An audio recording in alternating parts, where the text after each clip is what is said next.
Alright, hello, citizens of the Nigelverse. It is Nigel here once again, and this is a wrestling review. So, we are reviewing AEW Revolution 2023, aka the show that just went off mere moments ago. My first ever AEW pay per view review. So, I'm going to try to review the AEW pay per views this year as well as the WWE pay per views that take place. Not sure if I want to do other events like Impact or anything like that, but WA and WWE, I should say, and AEW, I'm definitely gonna review. Uh, I bought the pay per view on a Fight TV. I cannot speak right now, but I bought the event on Bleacher Report, so I watched it through there, and yes, so I gotta say.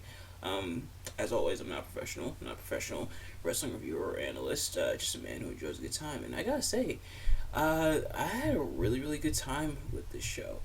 Not gonna lie, because of the hour-long Iron Man match, I was a little scared that the other matches were going to be kind of like squashy. He'd be kind of like quick matches, and then we get to the main event. But pleasantly surprised. These were actually like decent, lengthy pay per view matches. Not like lengthy as in like too long, where it's like, oh my god, just get it over with. But like actual pay per view length matches, which pleasantly surprised me. And a couple things I want to mention. I'm only talking about these sort of things because this is my first AEW pay per view, so I'm kind of comparing and contrasting it to how WWE does their pay per views. For starters, not a whole lot of gaps between matches. Like this match, like this match, and then that match wraps up. Then this match, like almost immediately after. We only got like a couple of hype packages behind a few of the matches, but it was like this match, this match, this match, this match. Very little like stretching in between. Everything just flowed. Now I don't know if that's how they normally do it or they did it because they had to fill in that hour for the Iron Man match, but it was pleasantly surprised that there's not a lot of like waiting around for stuff like with WWE and their pay-per-views. You got the match, you got it wrapped up, and then they go to some commercials. They throw in a few commercials in there, or then the hype package for the match, then the actual match itself, including entrances and everything. But not AEW, who when they were done with one match, they pretty much went like right into the other one. And again, it probably could have been because of the Iron Man match, but yeah. So just something of note, and it was kind of refreshing actually. I'm not even gonna lie. The only match I didn't watch on the card is because it was kind of on the pre-show, aka the 0 hour, was Mark Briscoe and the Lucha Brothers battling Ari Daivari and the Varsity Athletes. I almost called him Aria, but that was his name in WWE. That's the only one I missed because that was on the pre-show. But yeah, so we're gonna get into it and everything. But I do wonder, especially with the Ring of Honor having the weekly TV show back, what are they going to do with the tag titles, the Ring of Honor tag titles? Of course, Mark Briscoe was tag team champions with his brother Jay, but unfortunately Jay Briscoe about a couple months ago passed away, unfortunately. But I wonder how they're going to sort out the tag titles and everything. But yeah, so let's get into the show proper. If I remember, or I'm also gonna put chapters in there as well. Which chapters is honestly something I should be doing for my videos anyway. So I just gotta mentally remind myself to put chapters in so you can click on the chapter and go right to the match. But we start off with Ricky Starks battling Chris Jericho. The Jericho Appreciation Society banned from ringside, which was almost nullified because Sammy Guevara came out anyway. Hey, of course, Sammy Guevara got taken out by Action Andretti, but it's kind of weird though, because like, why would you put a stipulation like that in place? It's just like immediately break the stipulation, but Nevertheless, Ricky Starks beating Chris Jericho. Oh, actually, pretty fun match, very competitive match. Between Ricky Starks and Chris Jericho. Both men went back and forth, got some offense in. Jericho targeting the ribs throughout because Ricky Starks had the injured ribs and everything, yeah. So Ricky Starks definitely a star-making performance. He did really really well against Chris Jericho here, and I can definitely tell they're going to push Ricky Starks. I feel like 2023 is probably the year they're going to pull the trigger on Ricky Starks.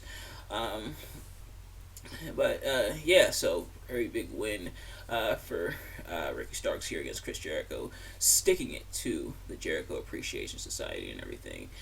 But also, it's crazy that Chris Jericho is still wrestling even to this day, and is helping put over the younger guys. Now, some people have complained that Jericho is losing too much or whatever, and even commentary kind of alluded to Jericho having a bit of a cold streak, losing to Action Andretti and Ricky Starks and everything. Honestly, Jericho is at the point in his career now where, because he's older and because he's already paid his dues, he's been champion pretty much everywhere he's been, to the point where he can absorb some losses like this, make new stars without really hurting his stock. He's already established. He was inaugural AEW World Champion, and he's been a focal point of AEW pretty much their entire existence up to this point. So he's someone who can take a few losses without his stock dropping that much. He's still gonna be featured regularly. He's still gonna be very prominent and everything, while also being able to help out the younger talent and everything. Yeah. Also, forgot to mention, for those of you who are new here, first of all, welcome. But also, I'm gonna be talking about each match and what I thought about them, what I like, dislike, all that stuff throughout the course of the show. But the next match that we're going to talk about that happened next, so obviously we're going to talk about it next, is the final burial match as Jungle Boy Jack Perry finally got his revenge against Christian Cage. One thing I didn't like, not about the match, but leading up to the show, is that I don't think they announced that it was going to be a final burial match until the day before on Saturday, that it was gonna be a final burial match, which is kind of annoying because when I read it off for System Shock Radio, which if you haven't already, go check out episode 93 where I did my predictions for Revolution, I talked about how it's gonna be just a no holds barred match, but then they changed to a final burial match. Changing stuff up so close to the card and everything is really weird, and it's kind of annoying. Hey, you want to be hyped for the match, but when they change up the stipulation, it's hey, well, I went in thinking it was going to be one thing, but it's actually something else. But nevertheless, both men definitely went to work on each other. Jungle Boy kind of going to the dark side by hitting the chair on Christian Cage. Christian Cage pretty much trying to escape throughout. Jungle Boy catching him, not having any of that. I also like the street gear that both men wore, with Jungle Boy wearing just the jeans and Christian wearing, they said it was a sleeveless turtleneck and the black pants and everything. But yeah, Jungle Boy finally getting his revenge on Christian, so able to move on from the feud and everything. And Jungle Boy is someone else who I think they're going to pull the trigger on. He said he wants singles gold in 2023. Let's see if he gets it. But next up was the 6-man and tag for the AEW World Trios Championships, the House of Black, battling the Elite and actually beating the Elite for the Trios Championships, which was kind of surprising, but not surprising at the same time. I'd say it's kind of surprising because the Elite just won them at Full Gear, but not surprising because the House of Black has been built up big, and honestly, they definitely. I don't think the Elite stock, the Elite, someone else who their stock can afford a loss or two, and putting over the House of Black here I think was the right choice for the Elite. Really, really awesome match throughout. Some different stories being told, such as like stuff with Kenny Omega going against like both Malachi Black and Buddy Matthews, and all three members of the Elite. Of course, the Elite is Kenny Omega and the Young Bucks trying to chop down the big redwood, which was Brody King. Julia Hart, her hitting Need in the face was wow, but yeah. So yeah, a really really solid match, really competitive match. Between both sides, just a lot of action throughout, and that's one thing that I've noticed about the Elite, Kenny Omega and the Young Bucks, which honestly, yeah, I'll admit before AEW, I've obviously heard of Kenny Omega and the Young Bucks, but didn't really watch their matches. But the thing about the Elite, I can tell, is they know how to keep the crowd entertained throughout, not just with their high flying moves and everything, but with their antics and stuff like that. And so being able to keep the crowd entertained and engaged, I think, is one of the things that will really help elevate the match you're in. But really, really solid match between the Elite and the House of Black. And congrats to the House of Black for winning the Trios Championships. Plus, it helps with the lineage, building up the legitimacy of the Trios titles, is getting some lineage in, having more than one team capturing the titles add some legitimacy. And there were more than one champion, obviously, with the Death Triangle and everything, but helping the lineage along. But yeah, so congrats to the House of Black. Glad they're finally going to give a push to the House of Black. But next up was a three-way match, aka Triple Threat, for the AEW Women's World Championship, as Jamie Hayter defended it and successfully defended it against both Saraya and Ruby Soho. A pretty solid match. For the most part, some decent action throughout. But the major story at the end was Ruby Soho turning heel, aligning herself with both Saraya and Toni Storm.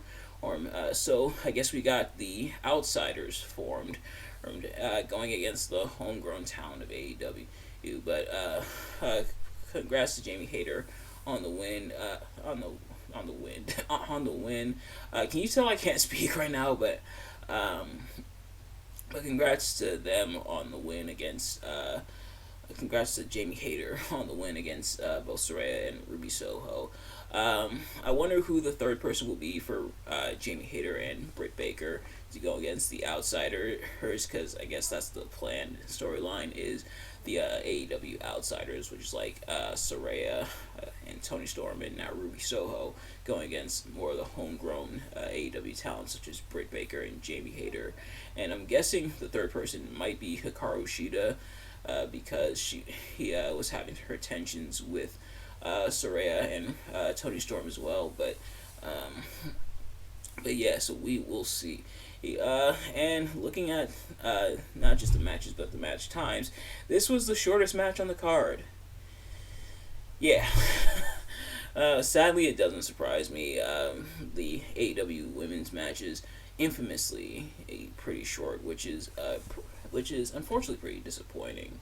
But next up was the Texas Death Match, as Hangman and Page battled Jon Moxley. And I'll address it before anyone else does. No, I'm not wearing this in solidarity with the Blackpool Combat Club, although I do like them. I'm wearing this for this review because this is the only AEW shirt I have, which I honestly need some more AEW merch. And I might get some at some point. But this match, definitely a brutal, bloody affair. If blood is not your thing, if you're like squeamish about blood, do not watch this match. And it's kind of like caught me off guard a little bit because it's a Texas death match, even though they're in San Francisco. But Taz clarified on commentary, you don't need to be in Texas to have a Texas death match. Okay, but yeah, so both men really went at each other. Hangman Adam Page with seemingly new theme music, which if we can't have Ghost Town Triumph, I forgot the name. They said the name of the other song he came out to tonight on commentary. But if we can have his other theme song, Ghost Town Triumph, I'll gladly take this one. But yeah, so both of them brutalizing each other, or a lot of blood spilled throughout. Of course, Moxley bled first, and then Hangman bled like almost immediately after. Plenty of barbed wire and everything, and some brutal spots, not just with like the barbed wire, like boards and everything, but the barbed wire wrapped around the chair as Hangman dropped Mox onto those. And then using like a rope of barbed wire pretty extensively throughout the match, using bricks as well, which Jon Moxley, he knows all too well what bricks do to you, to cause you to go film a movie. If you know, you know. And it's even further ironic because Mox curb stomped Hangman Page onto the brick.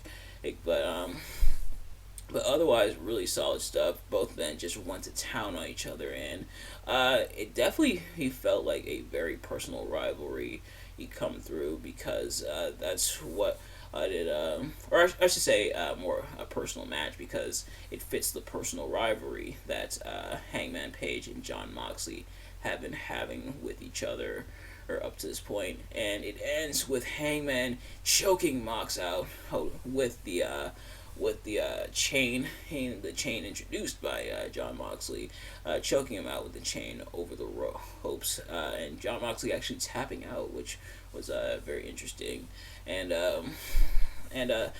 Mox helped to the back through the crowd by the Blackpool Combat Club, and then I'm surprised Hangman didn't celebrate with the Dark Order. They didn't come out to celebrate with him. I thought that was a little weird, but yeah, otherwise really good match, and it's amplified even more, going back to the whole personal rivalry and everything. It's amplified even more by the fact that Hangman didn't even wait for Mox to get in the ring before they started fighting. So, from the get-go, having those personal feelings, at least in storyline, I hope there's no real-life animosity between them, because that would kind of suck.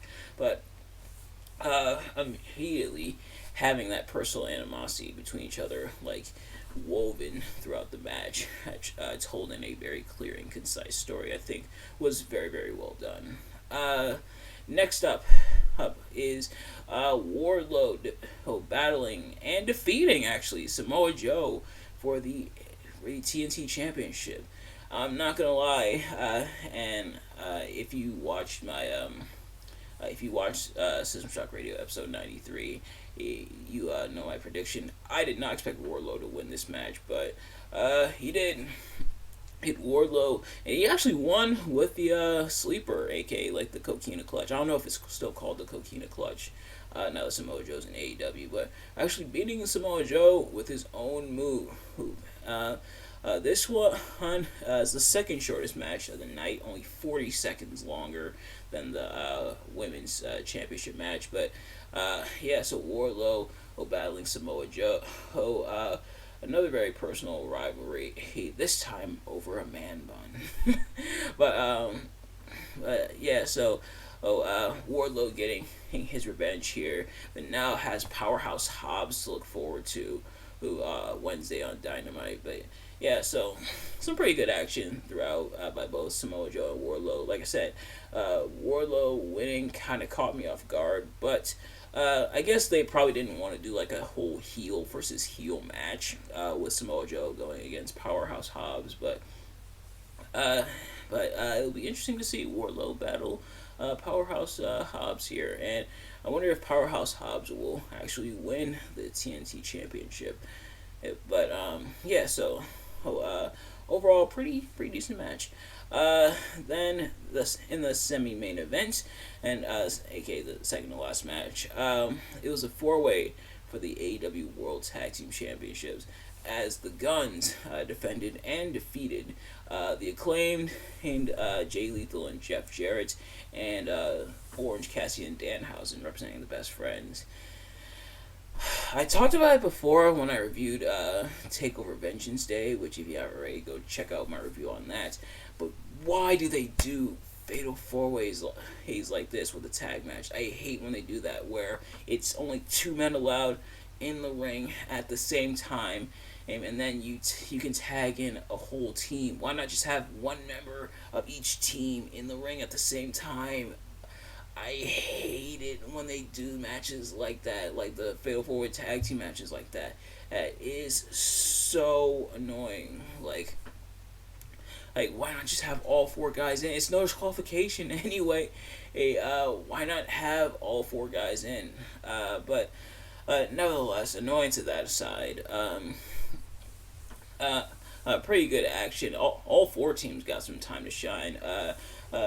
Orange Cassidy and Danhuasen got to do some pretty cool, fun stuff. Some funny stuff throughout with Orange Cassidy. Sadly, Danhuasen didn't get to curse anybody in this match, but still some fun stuff from there. Some stuff with Jay Lethal and Jeff Jarrett. And I liked the one spot where the Guns and Jay Lethal and Jeff Jarrett did the whole scissor motion. They did the 4-way strut first and the scissor motion before attempting to attack Anthony Bowens, but then Bowens attacked. The Acclaimed got some time to shine as well in the match. All four teams really did. The Guns retained here. Don't know why this match couldn't just be the Guns versus the Acclaimed, but the other two teams they at least got to do stuff. But yeah, why couldn't it just be the Guns versus the Acclaimed? You didn't need the other two teams in there. But it's immediately overshadowed by the fact that FTR confronted the Guns afterwards, beat them up. Dax Harwood bleeding for whatever reason. Not sure why. I probably missed why he got busted open, but a lot of blood on the show. But yeah, so it looks like FTR is going to be challenging the Guns for the tag team titles in the near future, which they said was the plan anyway. And then finally, in your main event, Bryan Danielson battled MJF in a 60-minute Iron Man match for the AEW World Championship. And MJF actually defeated Bryan Danielson. And some interesting stuff. For starters, they mentioned that this is the longest match in MJF's career. Before that, his longest match was about 38 minutes and 9 seconds. But now this match broke that record with an hour, 5 minutes, and 20 seconds, according to Wiki here. But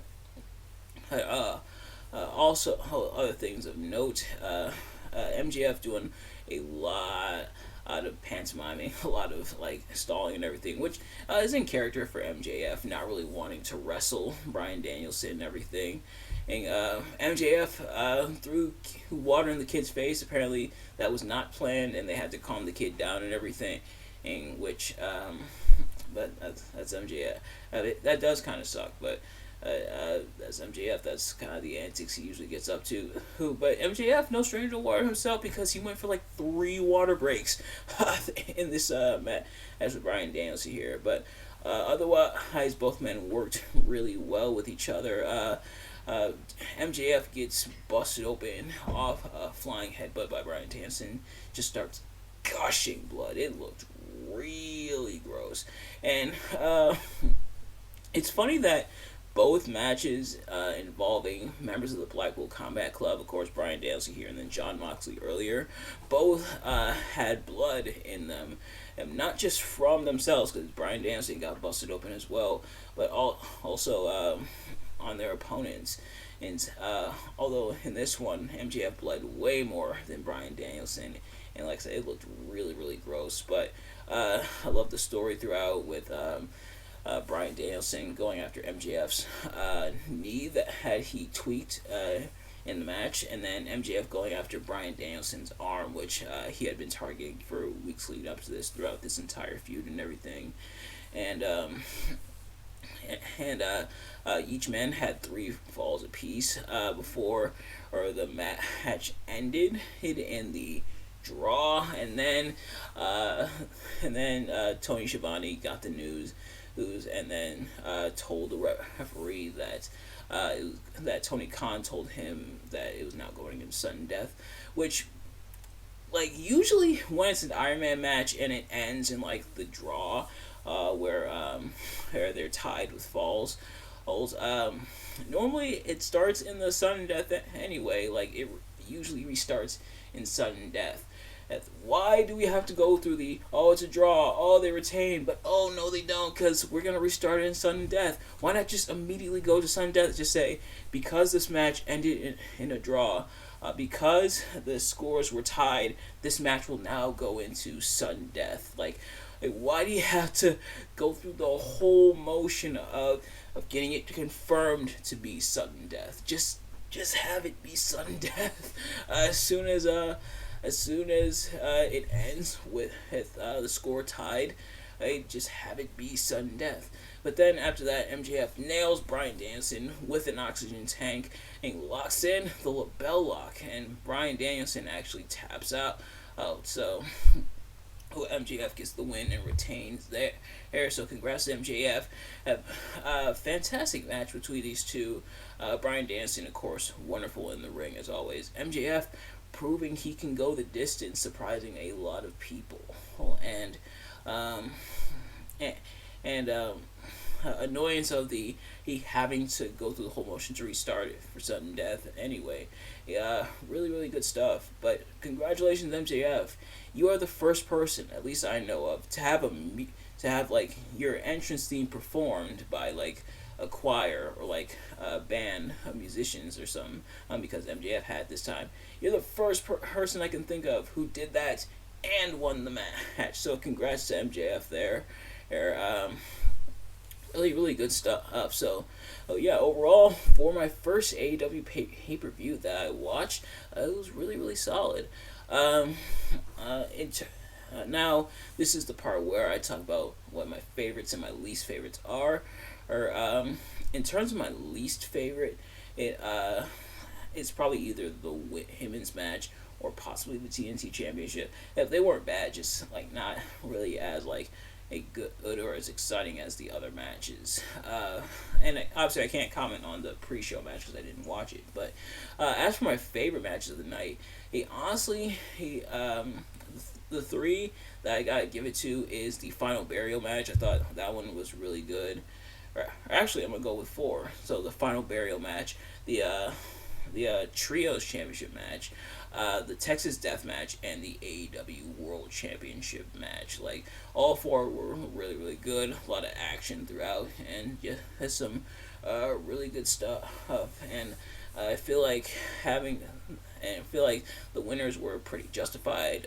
Whether it was Jungle Boy getting his revenge, or the House of Black being built up strong now that they have the Trios Championships, or Hangman Page finally putting John Moxley away, or MJF proving he can go the distance and holding on to the AEW World Championship. So, pretty good stuff throughout for this match card and everything. And so, that is going to do it for this pay-per-view review. Thank you all so much for watching. I hope you enjoyed. If you did, please do me a favor. Like, comment, subscribe, share it with your friends, turn on post notifications so you know every time I upload a video so you can see as soon as it drops. Let me know in the comments, did you like the pay-per-view? Did you dislike the pay-per-view? Did you like my review of the pay-per-view? Did you dislike my review of the pay-per-view? Let me know in the comments below, and I will see you guys later. Peace.